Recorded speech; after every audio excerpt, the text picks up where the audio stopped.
ಆತ್ಮೀಯ ವಿದ್ಯಾರ್ಥಿಗಳಿಗೆ ಶ್ರೀ ಶರಣಬಸವೇಶ್ವರ ಕೋಚಿಂಗ್ ಕ್ಲಾಸಸ್ಗೆ ತಮಗೆಲ್ಲರಿಗೂ ಸ್ವಾಗತವನ್ನು ಕೋರುತ್ತಾ, ಆತ್ಮೀಯ ವಿದ್ಯಾರ್ಥಿಗಳೇ, ಇವತ್ತಿನ ದಿನ ನಾವು ಏನು ಚರ್ಚೆ ಮಾಡೋಣಪ್ಪ ಅಂತಂದರೆ, ಪರಿಸರ ಅಧ್ಯಯನದಲ್ಲಿ ಅಂದರೆ ಮೊರಾರ್ಜಿ ಎಕ್ಸಾಮ್ ಮತ್ತು ಆದರ್ಶ ಎಕ್ಸಾಮ್ಗಳಲ್ಲಿ ಬರ್ತಕ್ಕಂಥ ಪರಿಸರ ಅಧ್ಯಯನದ ಪ್ರಶ್ನೆಗಳ ಕುರಿತು ನಾವು ಇವತ್ತು ತಿಳಿದುಕೊಳ್ಳೋಣ. ಅದರಲ್ಲಿ ಒಂದೊಂದು ಪಾಠದ ಬಗ್ಗೆ ನಾವು ಏನು ಮಾಡೋಣಪ್ಪ ಅಂತಂದ್ರೆ, ಮೇನ್ ಪಾಯಿಂಟ್ಸ್ ಏನೆಲ್ಲ ಪ್ರಶ್ನೆಗಳು ಬರಬಹುದು ಅನ್ನೋದರ ಕುರಿತು ಒಂದು ಪಾಠದಲ್ಲಿನ ಕೆಲವು ಪ್ರಶ್ನೆಗಳನ್ನ ಏನ್ ಕೇಳ್ತಾರೆ ಅನ್ನೋದನ್ನ ನಾವು ಇವತ್ತು ಚರ್ಚೆ ಮಾಡೋಣ. ಸರಿ ಮಕ್ಕಳು, ಈಗ ವಾಯು ಪಾಠದ ಬಗ್ಗೆ ನೋಡೋದಾದ್ರೆ ನಾವು ವಾಯು ಅನ್ನೋದು ಒಂದು ಏನಪ್ಪಾ ಅಂತಂದ್ರೆ ಇದು ಒಂದು ನೈಸರ್ಗಿಕ ಸಂಪನ್ಮೂಲ ಮತ್ತು ವಾಯು ಒಂದು ನವೀಕರಿಸಬಹುದಾದ ಒಂದು ಸಂಪನ್ಮೂಲ ಅಂತ ಹೇಳಿ ಕರಿತೀವಿ. ಅಂದ್ರೆ ವಾಯು ನೈಸರ್ಗಿಕ ಸಂಪನ್ಮೂಲ ಹಾಗೂ ಇದು ಭೂಗೋಳದ ಸುತ್ತಲೂ ಕವಚವಾಗಿ ಹರಡಿದೆ. ಅಂದ್ರ ನಮ್ಮ ಭೂಮಂಡಲದಲ್ಲಿ ಭೂಗೋಳದ ಸುತ್ತಲೂ ಏನಪ್ಪ ಅಂತಂದ್ರ ಒಂದು ಕವಚವಾಗಿ ಹರಡಿದೆ. ಇದನ್ನು ವಾಯುಗೋಳ ಎಂದು ಕರೆಯುತ್ತೇವೆ. ಇದನ್ನು ಅನೇಕ ಅನಿಲಗಳ ಮಿಶ್ರಣವಾಗಿದೆ.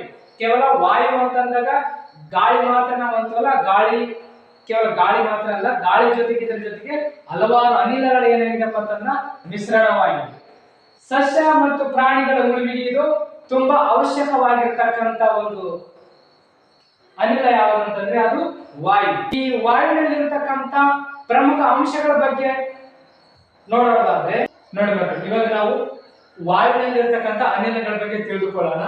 ವಾಯುವಿನಲ್ಲಿ ಯಾವೆಲ್ಲ ಅನಿಲಗಳಿದೆ ಅಂತಂದ್ರೆ, first point nitrogen, oxygen, carbon dioxide, ನೀರಾವಿ ಮತ್ತು ಜಡ ಅನಿಲಗಳು ಮತ್ತು ಧೂಳಿನ ಕಣಗಳು ಏನಪ್ಪಾ ಅಂತಂದ್ರ ಈ ವಾಯುವಿನಲ್ಲಿ ಕಂಡು ಬರ್ತವೆ. ಇದು ಒಂದು ಮಿಶ್ರಣ. ವಾಯು ಅನ್ನೋದು ಏನಪ್ಪಾ ಅಂತಂದ್ರೆ ಒಂದು ಅನಿಲಗಳ ಮಿಶ್ರಣವಾಗಿದೆ. ನೈಟ್ರೋಜನ್ ಅಂತಕ್ಕಂಥದ್ದು ವಾಯುವಿನಲ್ಲಿ 78% ಏನ್ ಮಾಡ್ತಪ್ಪ ಅಂತಂದ್ರ ನೈಟ್ರೋಜನ್ ಪ್ರಮಾಣವನ್ನು ನಾವು ನೋಡ್ತೀವಿ. ಇನ್ನು ಎರಡನೇದಾಗಿ ಆಕ್ಸಿಜನ್, ಆಮ್ಲಜನಕ. ಈ ಆಕ್ಸಿಜನ್ ಏನಪ್ಪಾ ಅಂತಂದ್ರ 21% ಏನಪ್ಪಾ ಅಂತಂದ್ರೆ ಈ ವಾಯುವಿನಲ್ಲಿ ಇದೆ. ನೋಡಿ, ಸಸ್ಯಗಳು, ಪ್ರಾಣಿಗಳು ಮತ್ತು ನಾವು ಉಸಿರಾಡ್ತಕ್ಕಂಥ ಗಾಳಿಯಲ್ಲಿ ಅಂದ್ರೆ ವಾಯುವಿನಲ್ಲಿ ಆಕ್ಸಿಜನ್ ಪ್ರಮಾಣ ಏನಿದೆ ಕೇವಲ 21% ಮಾತ್ರ ಇದೆ. ಅಂದ್ರೆ ನಾವು ಉಸಿರಾಡ್ತಕ್ಕಂಥ ಆಕ್ಸಿಜನ್ ಪ್ರಮಾಣ ವಾಯುವಿನಲ್ಲಿ ಕೇವಲ 21% ಮಾತ್ರ ನಾವು ಏನ್ ಮಾಡ್ತಪ್ಪ ಅಂತಂದ್ರ ನೋಡ್ತೀವಿ. ಇನ್ನು ಮಿಕ್ಕಿದ ಒಂದು ಅನಿಲ ಯಾವ್ದಂತಂದ್ರ ಕಾರ್ಬನ್ ಡೈಆಕ್ಸೈಡ್. ಇದೆಷ್ಟಪ್ಪ ಅಂತಂದ್ರ 0.04% ಏನ್ ಮಾಡ್ತಪ್ಪ ಅಂತಂದ್ರ ಈ ವಾಯುವಿನಲ್ಲಿ ಕಾಣ್ತೀವಿ. ಅಂದ್ರೆ ಇದು ವಾಯುವಿನಲ್ಲಿ ಇರತಕ್ಕಂತ ಇಷ್ಟಿಷ್ಟು ಪ್ರಮಾಣವನ್ನು ಕೂಡಿಕೊಂಡು ಏನಾಗಿದೆಪ್ಪ ಅಂತಂದ್ರ ಒಂದು ವಾಯುವಾಗಿ ರೂಪುಗೊಂಡಿದೆ. ವಾಯು ಎಷ್ಟು 100% ಅಲ್ಲಿ ನೈಟ್ರೋಜನ್ ಇರೋದು 78%, ಆಕ್ಸಿಜನ್ ಇರೋದು 21%, ಕಾರ್ಬನ್ ಡೈಆಕ್ಸೈಡ್ ಇರೋದು 0.04% ಏನಪ್ಪಾ ಅಂತಂದ್ರೆ ಕಾರ್ಬನ್ ಡೈಆಕ್ಸೈಡ್ ಅನ್ನ ನಾವು ಕಾಣ್ತೀವಿ. ಅಂದ್ರೆ ವಾಯುವಿನಲ್ಲಿ ಅತ್ಯಂತ ಕಡಿಮೆ ಇರ್ತಕ್ಕಂಥ ಅನಿಲ ಯಾವುದಂತಂದ್ರೆ ಅದು 0.04% ಇರ್ತಕ್ಕಂಥದ್ದು ಕಾರ್ಬನ್ ಡೈಆಕ್ಸೈಡ್. ಇನ್ನು ಕೊನೆಯದಾಗಿ ನೋಡಿ ಮಕ್ಕಳೇ, ನೀರಾವಿ, ಜಡ ಅನಿಲಗಳು ಮತ್ತು ಧೂಳಿನ ಕಣಗಳು ಇವು 0.96%.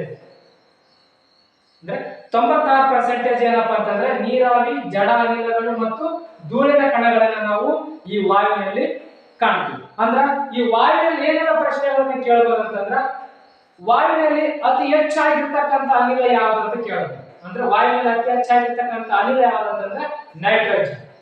ಇನ್ನೊಂದು ಏನ್ ಕೇಳಬಹುದು, ವಾಯುವಿನಲ್ಲಿ ಅತಿ ಕಡಿಮೆ ಇರ್ತಕ್ಕಂಥ ಅನಿಲ ಯಾವುದು ಅಂತ ಕೇಳಿದ್ರೆ ಅದು ಕಾರ್ಬನ್ ಡೈಆಕ್ಸೈಡ್. ಇನ್ನೊಂದು ಪ್ರಶ್ನೆ ಏನ್ ಬರ್ಬೋದು ಅಂತಂದ್ರ, ಮಾನವನು ಅಥವಾ ಜೀವಿಗಳು ಉಸಿರಾಡಲು ಬೇಕಾಗಿರ್ತಕ್ಕಂಥ ಆಮ್ಲಜನಕದ ಪ್ರಮಾಣ ಎಷ್ಟಿದೆ, ವಾಯುವಿನಲ್ಲಿ ಆಮ್ಲಜನಕದ ಪ್ರಮಾಣ ಎಷ್ಟಿದೆ ಅಂತ ಕೇಳಬಹುದು. ಅದು 21% ಇದೆ. 21% ಏನಪ್ಪಾ ಅಂತಂದ್ರೆ ಜೀವಿಗಳು ಮತ್ತು ಸಸ್ಯಗಳು ಉಸಿರಾಡಲು ಬೇಕಾಗಿರ್ತಕ್ಕಂಥ ಆಕ್ಸಿಜನ್ ಪ್ರಮಾಣ 21% ಇದೆ.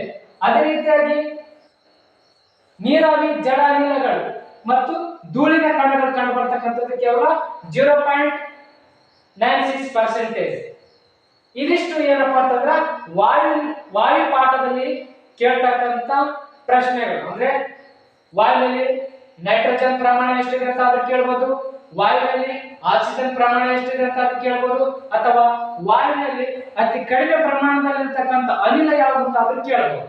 ಓಕೆ, ಇಷ್ಟು ನಿಮಗೆ ಏನಾಗಿರಪ್ಪ ಗೊತ್ತಿರಬೇಕು ಅಷ್ಟೇ. ಅಂದ್ರೆ ನೆಕ್ಸ್ಟ್ ಕ್ಲಾಸ್ ಅಲ್ಲಿ ಒಂದು ಹೇಳೋದಂತಂದ್ರೆ ನಂದು ಫಸ್ಟ್ ವಿಡಿಯೋ ಅಂದ್ರೆ ಸ್ವಲ್ಪ ಲೈಕ್ ಮಾಡಿ ಮತ್ತೆ ಇನ್ನೊಬ್ಬರಿಗೆ ಶೇರ್ ಮಾಡಿ, ನಿಮ್ಮ ಯಾರ ಫ್ರೆಂಡ್ಸ್ ಇದ್ರಪ್ಪ ಅಂದ್ರೆ ಶೇರ್ ಮಾಡಿ, ಮತ್ತು ಪೋಷಕರು ಯಾರಾದ್ರೂ ಈ ನಮ್ಮ ವಿಡಿಯೋನ ನೋಡ್ತಾ ಇದ್ರ ಶೇರ್ ಮಾಡಿ, ಸಬ್ಸ್ಕ್ರೈಬ್ ಮಾಡಿ, ಲೈಕ್ಸ್ ಮಾಡಿ ಅಂತ ಹೇಳ್ತಾ ಇವತ್ತಿನ ಈ ಕ್ಲಾಸ್ ಅನ್ನ ಮುಗಿಸ್ತೇನೆ. ಇನ್ನು ನೆಕ್ಸ್ಟ್ ವಿಡಿಯೋದಲ್ಲಿ ನಾವು ಪರಿಸರ ಇನ್ನು ಮೇನ್ ಯಾವ್ಯಾವ ಟಾಪಿಕ್ಗಳಿದೆ ಆ ಟಾಪಿಕ್ ಅಂದ್ರೆ ಪಾಠಗಳು ಯಾವ್ದು ಆ ಪಾಠದಲ್ಲಿರ್ತಕ್ಕಂಥ ಮೇನ್ ಯಾವೆಲ್ಲ ಪ್ರಶ್ನೆಗಳನ್ನು ಕೇಳಬಹುದು ಅನ್ನೋದನ್ನ ಮಾತ್ರ ಅನಲೈಸ್ ಮಾಡಿಕೊಂಡು ನಿಮ್ಮ ಮುಂದೆ ಈ ಒಂದು ಸಣ್ಣ ಟಾಪಿಕ್ಕಿನ ಮೊದಲ ಬಾರಿಗೆ ನಿಮ್ಮನ್ನ ನಾನು ಈ ವಿಡಿಯೋದ ಮೂಲಕ ತಿಳಿಸಿದ್ದೀನಿ.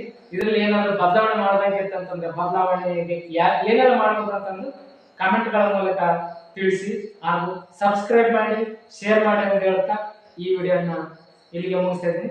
ಧನ್ಯವಾದ.